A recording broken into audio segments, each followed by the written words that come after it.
Diving in today on something that sounds a little sci-fi, but it's very real, and it's changing a lot of industries, digital twins. Mm-hmm. We've got a great research book from just this year, 2024, just called Digital Twin, straight and to the point. Yeah. And then some really cool academic papers that get into the AI side of this and how edge computing is playing a role. Right. So buckle up, because this is going to be a dense one, but hopefully fun too. Now, forget those clones you see in the movies. We're talking about creating a virtual version of something real. Exactly. Could be an object, a whole system, anything. And the key is it's constantly updating with data, live data. That live element is really what sets this apart, I think, from just like, 3D modeling, which we've had forever. Right. It's got to be connected. Okay, so for our listener who may be just tuning in for the first time ever, Sure. what is a digital twin? Like, explain it in a way that, my grandma could understand. Okay, so imagine a bridge, right? A big physical bridge. Real. Now, the digital twin isn't just a picture of that bridge. It's using sensors to constantly get information about it. Oh, I see. Stress on different parts, how much traffic's going over it, even like weather conditions. All that's feeding back into a computer model. Real time. So it's changing as the real bridge is changing. Constantly, yeah. So it's like a mirror, but not just visually. It's mirroring the actual state of the bridge. So it's more than the blueprint then. It's like alive. Exactly. And the cool part is it's not just one way. We can use the digital twin to run simulations like, what if a truck this heavy drives over it? What happens in an earthquake?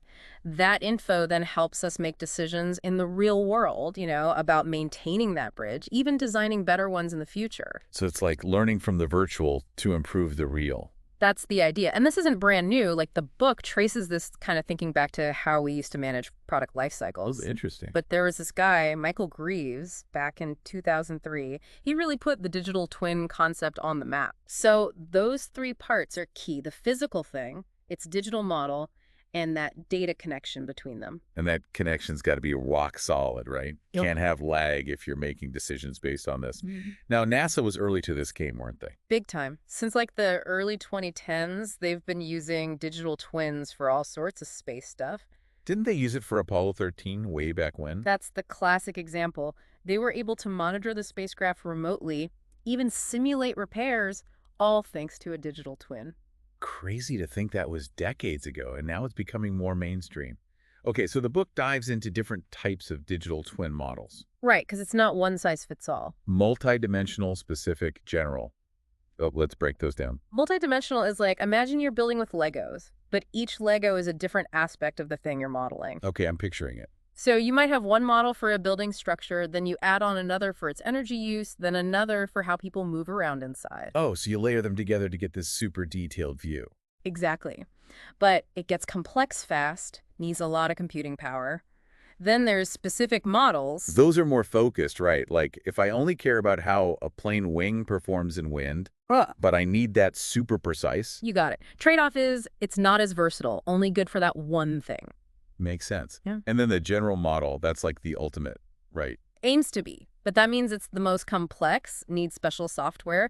The book mentions stuff like Modelica, Delmia. I'm guessing that's not something I can just download an app for. No, those are heavy-duty tools for engineers, folks simulating whole systems. So choosing the right model, it's like picking the right tool for the job. Exactly. How much detail do you need? How much computing power you got? That all factors in. Okay, I'm starting to get the picture here. But then the book goes a step further, and this is where my brain starts to melt a little. Digital twin networks. We're not just copying one thing anymore. It's like a whole web of them. You're catching on. Think about a city, right? Now imagine every building, every traffic light, even every car has its own digital twin. Whoa, hold on. A DTN connects them all so they can virtually interact. You could simulate rush hour, see how changing a traffic light affects everything else. And you're doing all this in the computer before making any changes in the real world. Exactly. It's like a giant sandbox for city planners. And it's not just cities. This could apply to energy grids, supply chains, anything we can model. So the potential here is huge, but also kind of scary, right? Like, we're talking about massive amounts of data, a lot of processing power. No doubt. And that's where AI and edge computing come in, which we'll dig into more in the next part of our deep dive. All right, welcome back to our deep dive on digital twins. We've laid the groundwork, but now it's time to get into the really exciting stuff, how AI takes this tech to a whole new level. I'm ready for those AI superpowers. The research papers we have really highlight that shift from just modeling to actually having these digital twins learn and adapt. Yeah, it's not just static anymore. One of the key techniques here is deep reinforcement learning, DRL for short. DRL, gotta love those acronyms. Right. So this is all about letting the digital twin learn by doing, but in a safe virtual space. Imagine you've got a digital twin of like an industrial robot. Right? Yeah, okay, I'm picturing it. With DRL, that robot twin can try out millions of ways to perform some complex task, all in the virtual world, without messing up the real robot. So it's like a training simulator, but for AI. Exactly.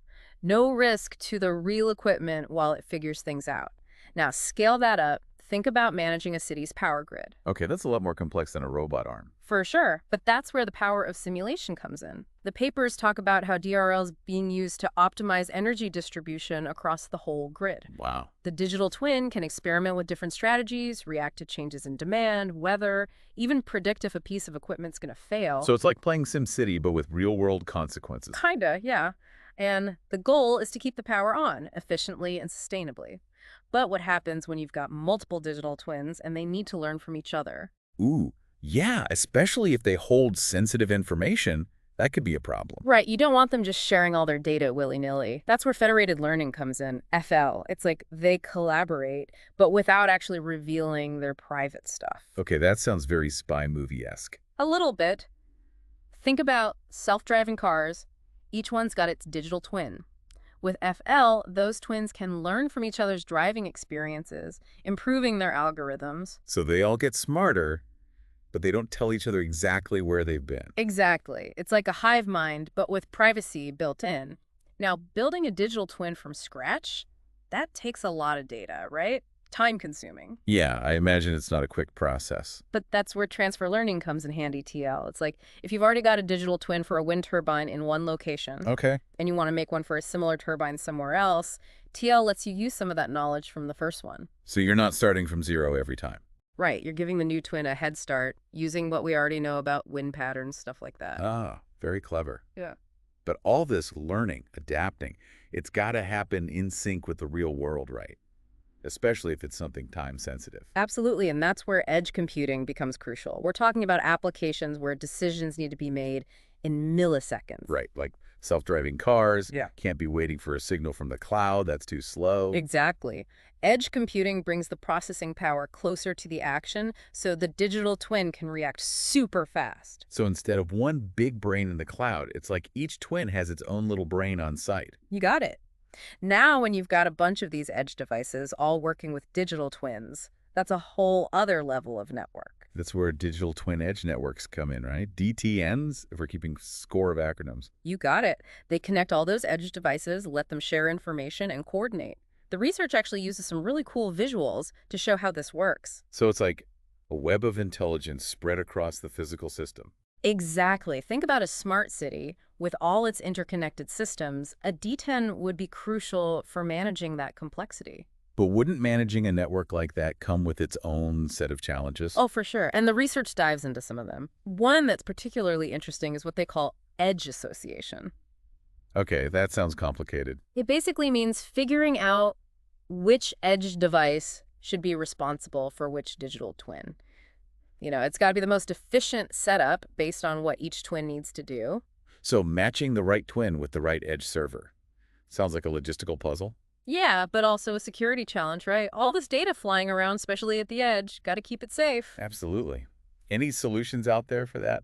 One that keeps popping up in the research is blockchain technology. Blockchain. Is that for like Bitcoin and stuff? Yeah, but its core features, its decentralized nature, the way it records transactions permanently, that's actually really useful here. I'm not seeing the connection. Help me out here. So imagine every data transaction between digital twins and edge devices gets recorded on a blockchain. It's a tamper-proof record, so you can track everything, spot anything suspicious. Ah, so it's like a digital security guard for the whole network. You could say that. It's interesting how a tech we usually associate with finance is finding its way into this world. But now that we've explored the power of AI and edge computing, let's shift gears a bit. All right, we're back for the final stretch of our digital twin deep dive. I feel like we've been through a crash course in the future. It's a lot to take in for sure, but hopefully we've made it digestible. I think so, yeah. But before we go full sci-fi daydreaming, Right. let's recap, make sure we're all on the same page. Good idea.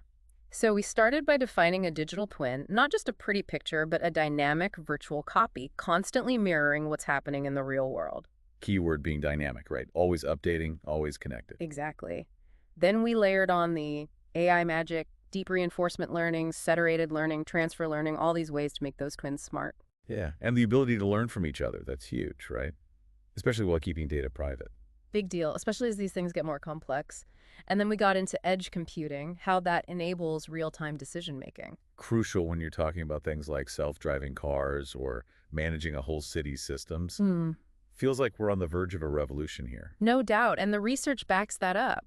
Like in manufacturing, imagine a factory where every machine has its digital counterpart. Okay, yeah. You could optimize production, predict when maintenance is needed, even test out new designs virtually before building anything. So it's less waste, less downtime, just overall smarter manufacturing. Exactly. And then healthcare, that's where things get really interesting. Yeah, I can see huge potential there. Imagine a digital twin of a patient's heart, monitoring it constantly, predicting problems before they even happen. That's incredible. It could change how we approach treatment entirely. From reactive to proactive, yeah. And we can't forget about infrastructure, especially with 6G networks rolling out. Right, that's going to be a whole new ballgame. 6G needs incredibly precise management, and digital twins are perfect for that. Optimizing resources, predicting traffic patterns, even fixing network issues before anyone notices. It's like a self-healing internet, constantly adapting. Okay, I got to ask, though, it all sounds amazing, but are there any downsides? Right. Every powerful tool has its risks. Complexity is a big one that comes up in the research. Building a truly robust digital twin, especially for a large system. Yeah, can't be easy. It's a huge undertaking. You need specialized skills, tons of data. It's not plug and play. And then there's the issue of them talking to each other. Oh, right. Interoperability. That's key. Yeah. If this is going to work across different industries. Exactly. We need standards, protocols, got to make sure all these different digital twin solutions can work together seamlessly. So still some hurdles to overcome on the technical side. But what about the bigger picture, societal impact? Are there things we should be worried about? Definitely. As digital twins get more integrated into our lives, we got to think about the ethics, the social implications. Like data privacy, for example. Who owns the information a digital twin generates? Big question. And how do we ensure that decisions made using digital twins are fair, unbiased, lots to consider? Yeah. They can't just assume the technology will be used for good. Exactly. It's on us to guide its development, make sure it aligns with our values as a society. So after all this, what's the one thing you want our listener to walk away with? Digital twins aren't just some futuristic gimmick. They're a fundamental shift in how we interact with the world. It's early days, but this has the potential to reshape everything, industries, our relationship with tech. Yeah, and hopefully make the world a bit more efficient, sustainable along the way. That's the goal, and I think digital twins can play a big role in that. Well, that's an inspiring note to end on. As always, we'll have links to the research in the show notes, so check those out if you want to dive deeper. Thanks for joining us.